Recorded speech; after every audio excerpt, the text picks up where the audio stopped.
Welcome to Magnet. इस video में हम क्या पढ़ने वाले हैं? इस वीडियो में हम आपको एक कहानी सुनाएंगे। जी हाँ, और आप बोलोगे कहानी भी सुनाने लगे हो, तो पढ़ाई और कहानी दोनों साथ में चलेगी तभी तो मजा आएगा। देखिए, पिछले वीडियो में मैंने आपको एक बेसिक इंट्रोडक्शन दिया था जो हमारा चैप्टर स्टार्ट किया है उस बारे में। कौन सा चैप्टर? क्लास 8 सिविक्स का चैप्टर, understanding our criminal justice system. अब हमारे क्रिमिनल जस्टिस सिस्टम को हमें समझना है, तो उसके लिए मैंने आपको ये भी कहा था कि पुलिस भी होती है, जज भी होते हैं, बहुत सारे लोग होते हैं, आप कंफ्यूज हो गए थे। तो उस कंफ्यूजन को क्लियर करेंगे हम एक स्टोरी के थ्रू। ठीक है, जो आपकी बुक में स्टोरी दी है, ठीक, मिसेस सिंधे की स्टोरी जो है। अब देखो क्या होता है। तो 18706 2006 की बात है, 7वां महीना है, 18 तारीख है। क्लियर, बारिश हो रही थी उस समय पे। अब क्या होता है कि at their apartment in Mumbai, ठीक, Mrs Sindhe is getting dress.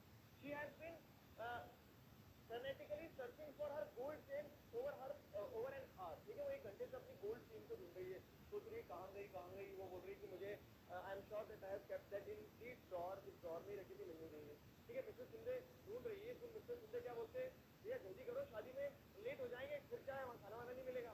तो मिस्टर सिंधे क्या बोलती है कि मुझे मेरी गोल्ड चेन नहीं मिल रही है। ठीक है, अब मिस्टर सिंधे की जो खाने की इच्छा थी वो सब बोल रही है। ठीक है, वो बोलती मुझे मेरी गोल्ड चेन नहीं मिल रही है, और it's not in the drawer. I suspect that Shanti might have stolen it। Mrs Sindhe बोलती मुझे ऐसा लगता है कि शांति ने जरूर ये चुराई है। ठीक है, शांति हमारे यहाँ काम करने आती है। शांति मेरे कमरे में सफाई करते समय टाइम भी बहुत लगाती है, तो शायद शांति ने चेन चुराई है उनको। ठीक, अब क्या होता है, शांति कौन है, ये भी एक सवाल आता है। तो शांति उनका एक डोमेस्टिक वर्कर है, ठीक है, जो उनके यहाँ काम करती है।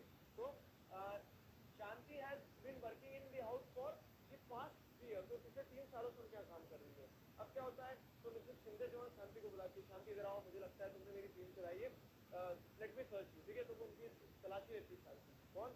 मिसेस शिंदे जो है, तो शांति की तलाशी लेती है।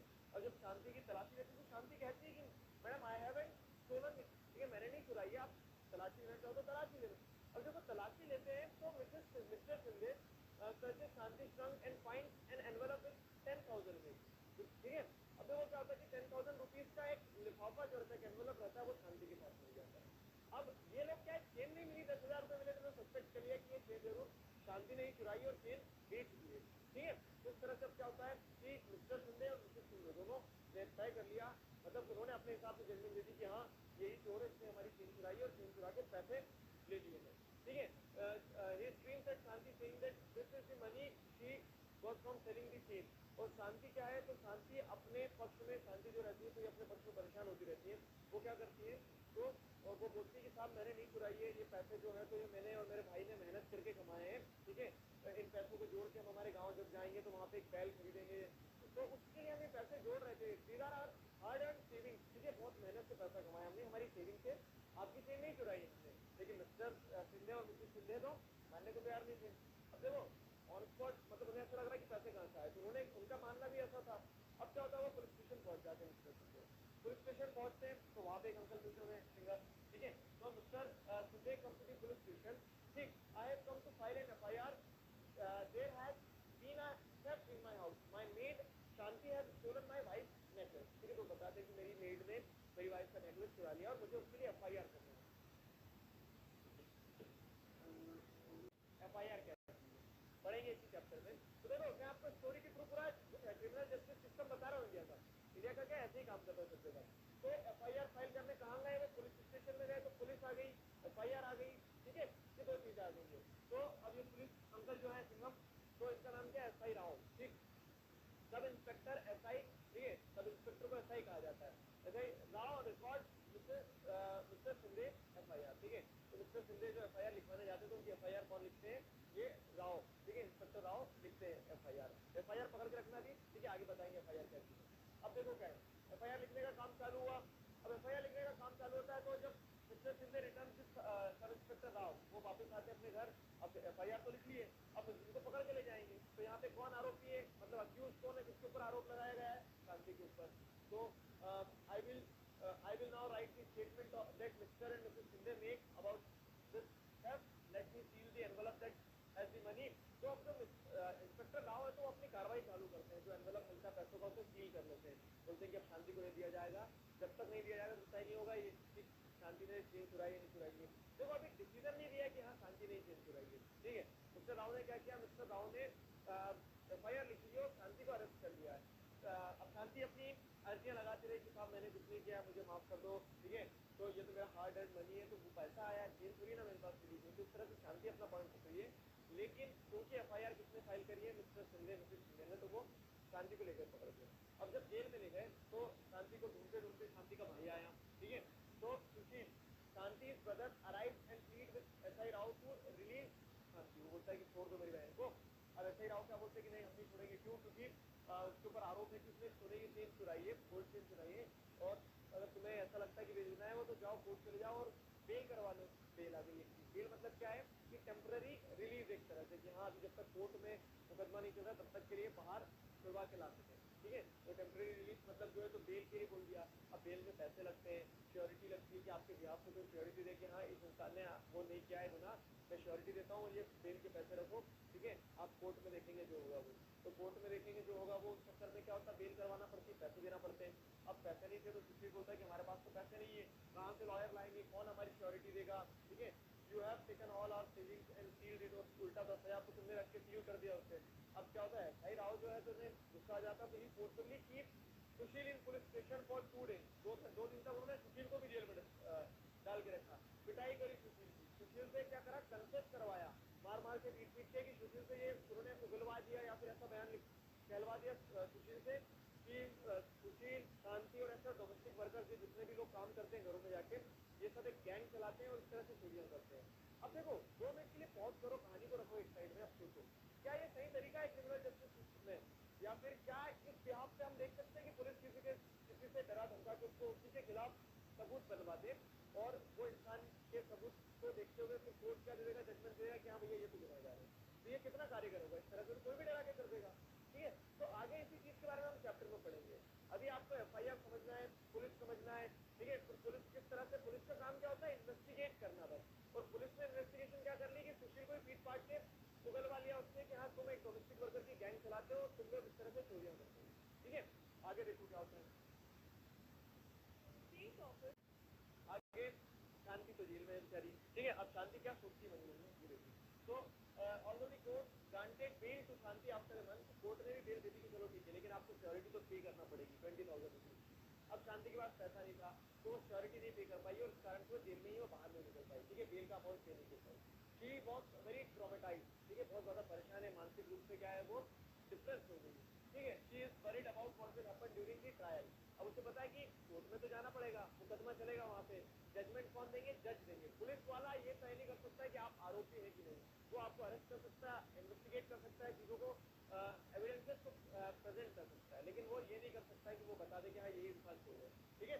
तो अब शांति मनी मन सोच रही है what will happen to me, I haven't done anything wrong and yet I am behind the bar just because madam suspect me. सिर्फ उन्हें ऐसा लगता है कि मैंने चुराई है, इस कारण से मुझे जेल में डलवा दिया। कहाँ तक सही हुई है, ठीक है।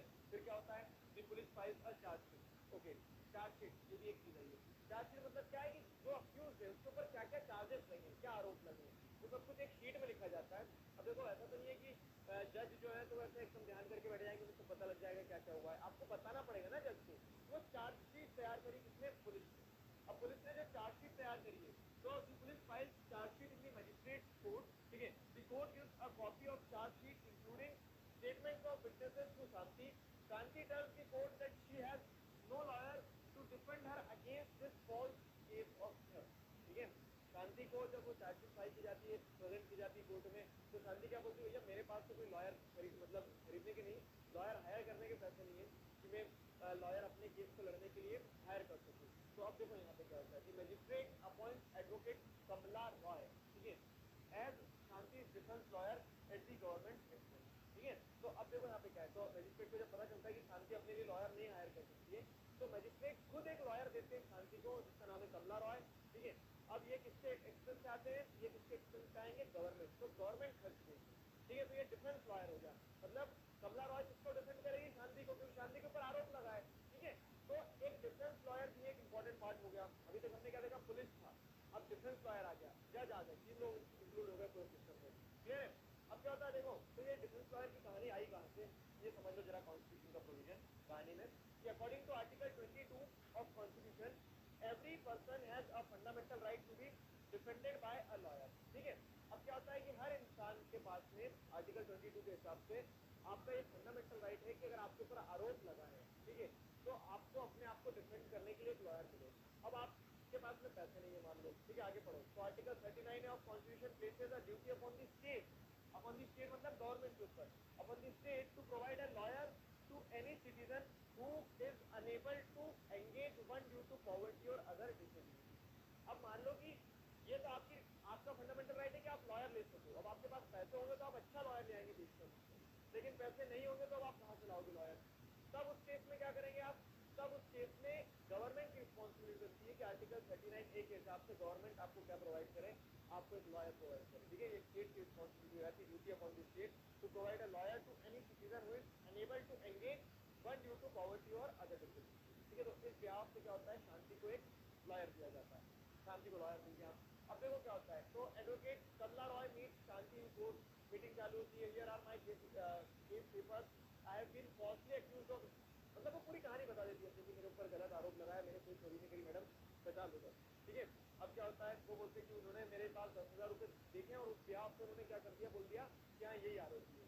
अब देखो आगे ट्रायल स्टार्ट होता है, तो क्या होता है, court frames a charge of theft of Mrs. Sinde gold chain and possession of money of 10,000 got from selling stolen property against शांति। अब केस क्या है, चार्ज शीट क्या बनाई थी इंस्पेक्टर राव ने कि 10,000 रुपए जो है तो वो शांति ने चेन बेचने के बाद में लिए हैं, ठीक है। ये कहानी किसी को पता नहीं, बस ये प्रेजम्पशन पे, और चेन चोरी हुई है, ये केस। अब क्या होता है, तो I plead not guilty and I came trial, तो पूरा कोर्ट सीन चलता है ड्रामा कि मैं गुनहगार नहीं हूँ, मुझे माफ कर दो, ठीक है, माय लॉर्ड वगैरह ये सब कुछ चलता है। अब देखो तो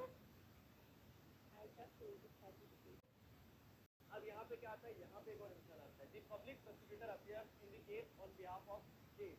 जी हाँ, अब आप बोलोगे स्टेट के बिहाफ पे क्यों आया, ठीक है, केस तो किसने किया था, मिस्टर मिसेस सिंधे ने किया था। अब ये पब्लिक प्रोसिक्यूटर कौन है, तो एक नाम ये भी लिखा था, पब्लिक प्रोसिक्यूटर, ठीक। पब्लिक प्रोसिक्यूटर कौन होता है, देखो, तो कोई भी क्राइम हुआ है, ठीक, कोई भी अगर क्राइम हुआ है तो वो क्राइम किसके अगेंस्ट में हुआ है, जैसे हम यहाँ नहीं बोलेंगे हम कि मिसेस सिंधे के अगेंस्ट में क्राइम हुआ है, या क्राइम जो हुआ स्टेट के अगेंस्ट में, any criminal wrong is considered to be against the state. तो ये स्टेट की रिस्पॉन्सिबिलिटी होती है कि जो प्रूव करे कि हाँ ये क्या किया है, ये इस इंसान ने गलत किया है, समझना। पब्लिक प्रोसिक्यूटर कौन होगा, तो पब्लिक प्रोसिक्यूटर गवर्नमेंट का एक लॉयर होगा जिसका काम होगा प्रूव करना कि हाँ ये चोरी हुई है, तो चोरी शांति ने की है। क्यों? क्योंकि वो चोरी मिसेस सिंधे या मिस्टर सिंधे के अगेंस्ट में नहीं हुई है, सिर्फ वो चोरी ऐसा माना जाता है कि मतलब स्टेट के अगेंस्ट हुई है, गवर्नमेंट के अगेंस्ट में कुछ गलत हुआ, तो ये गवर्नमेंट की रिस्पॉन्सिबिलिटी बनती है कि गवर्नमेंट प्रूव करवाए कि हाँ इस इंसान के ऊपर आरोप लगा तो सच में आरोपी है। तो पब्लिक प्रोसिक्यूटर आते हैं और वो क्या करते हैं, मिसेस सिंधे को की विटनेस की तरह उनसे एग्जामिन करते हैं। तो वो बोलते हैं कि how did the gold chain go missing, तो बोलती है मुझे शादी में जाना था, शांति हमारा काम करती है, मैंने उसके पास 10,000 रुपये पाए तो मुझे लगता है कि उसने चुराई है। अब जो डिफेंस लॉयर है तो वो क्रॉस क्वेश्चन करती है मिसेस सिंधे से, क्या वो मिसेस सिंधे से बोलती है कि आपने चेन थोड़ी ना पाई है, आपने 10,000 रुपये पाए।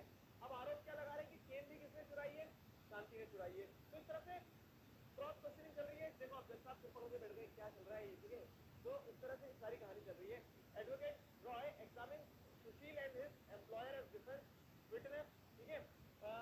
Through their testimonies she is able to show that the rupees 10,000 found in Shanti trunk could be earning of Sushil and Shanti also, ठीक है। अब ये चीज एक नया डायमेंशन मिसेस जो कमला रॉय जो डिफेंस लॉयर उन्होंने प्रस्तुत किया, क्या कि 10,000 रुपये जो मिले तो वो कमाई के भी हो सकते, जरूरी नहीं कि चेन बेच के ही कमाए, ठीक है। ऐसे इस तरह से केस यहाँ तक आ गया। फिर as the trial is nearing completion, Sushil learns that Inspector Sharma has busted a gang of young men who have been stealing jewelry from the Sindhe's neighborhood. Some of Mrs. Sindhe's son's friends are part of this gang. Okay, Mrs. Sindhe's chain has been found on them. Sushil tells advocate about this. Advocate Roy now calls Inspector Sharma as a defense witness. जी हाँ, अब देखो कहानी में twist आ गया है। क्या होता है कि जब पूरा ट्रायल चल रहा था ना, इस ट्रायल में चलते ट्रायल में क्या होता है, एकदम से सुशील जो है शांति का भाई, उसे पता लगता है कि जो इंस्पेक्टर शर्मा है, ठीक है, नया है, तो इंस्पेक्टर शर्मा ने क्या किया, एक गैंग को पकड़ा है, किसकी, तो चोरों की गैंग को पकड़ा है, जिसने क्या किया था, मिस्टर और मिसेस सिंधे के घर के बाजू में ही एक जो घर है वहाँ से चोरी करते हुए पकड़े गए हैं गैंग के लोग। और उसमें एक लड़का कौन है, तो वो मिसेस सिंधे जो है उनके लड़के का दोस्त है, ठीक है। तो एक तरह से देखो कहानी कनेक्ट करना कि दोस्त हो सकता है कि वो घर में आया उनकी कभी और उसने चोरी कर ली हो, ठीक। तो एक जो गैंग पकड़ी गई, तो गैंग को पकड़ा गया है, ये सही बात है कि गलत बात है, तो उसे क्रॉस चेक करने के लिए जिस इंस्पेक्टर ने पकड़ा उस इंस्पेक्टर को बुलाया जाता है, क्रॉस चेक की जाती है, और ये भी पता चलता है कि वो गैंग को जो पकड़ा तो उनके पास एक सोने की चेन भी मिली है, तो सोने की चेन दिखाई जाती है, तो उनको सुंदर बोलती है कि हाँ ये चेन तो मेरी है। तो अब क्या होता है कि अब पूरी कहानी सुलझ गई यहाँ से, तो पता लगता है कि शांति के ऊपर जो आरोप लगा रहे थे वो आरोप क्या है, पूरे बेबुनियाद है, ठीक है, वो फॉल्स क्लेम थे। तो जज ने पूरी कहानी सुनी थी, जज hears the testimony of all the witnesses, सारे सबूत, सारे जितने भी लोग थे सबका अपना अपना पॉइंट रखने के बाद में फिर जज क्या बोलते हैं, after the testimony of inspector Sharma, advocate Roy argued before the judge that it has now been established that Shanti is innocent and should be acquitted, ठीक है। तो अब जज अपना जजमेंट आखिर में सब बोल देते, उसके बाद में जज बोलते हैं क्या कि अब ये तय किया जाता है, भैया सबकी एक बात सुन ली मैंने, अब मेरी बात सुनो सर, क्या कि शांति जो है वो क्या है, शांति बेगुनाह है, ठीक है। तो Shanti is innocent and should be acquitted, और इसीलिए इससे क्या बाइज्जत बरी किया जाता है, हैप्पी एंडिंग ये हो जाता है, ठीक है। अब जज बोलते हैं कि ठीक है, अब मतलब आपके जो 10,000 रुपये इंस्पेक्टर राव ने रखे थे ना वो सिंगम अंकल, तो उनसे आपके पैसे वापस दिलवा जाएंगे, और इंस्पेक्टर राव भी कहेंगे हम भुगतान लगाएंगे, मतलब कि ऐसी प्रॉपर इंक्वायरी के बिना वो इस तरह से किसी को जेल में नहीं रखेंगे, क्लियर है। अब देखो पूरी कहानी हैप्पी एंडिंग होगी, ताली बजाओ एक बार जोरदार। ये तो सारा सब कुछ खत्म हुआ। अब यहाँ पे आपको क्या देखना है, from the whole incident we saw that there are 4 key players in criminal justice system. कौन कौन? Police, public prosecutor, defence lawyer and जज। 4 लोग देखे आपने जो जिन्होंने बहुत इंपॉर्टेंट रोल किया मेरा स्टार्टिंग से, इंस्पेक्टर राव, इंस्पेक्टर शर्मा, ये पुलिस हो गए। डिफेंस लॉयर कौन था, तो डिफेंस लॉयर जिसने देखा कि गवर्नमेंट ने प्रोवाइड करा शांति को, हमला राव, ठीक है। फिर उसके बाद में क्या है, पुलिस हो गया, डिफेंस लॉयर हो गया, पब्लिक प्रोसिक्यूटर जो प्रूव करेगा कि हाँ शांति ने चोरी करी है। और अगला कौन है, अगला जो हमने लास्ट में देखा जज, जो अल्टीमेटली डिसीजन को जज देते हैं। तो ये मैंने आपको एक फ्रिक्शनल केस के थ्रू बताया कि कैसे हमारा क्रिमिनल जस्टिस काम करता है, क्रिमिनल जस्टिस सिस्टम काम करता है, आया समझ में।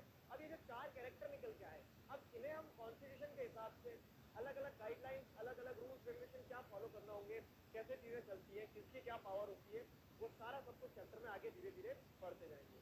आगे समझ में आता है। तो ये इंटरेस्टिंग स्टोरी थी जो होती है खत्म, कहानी खत्म।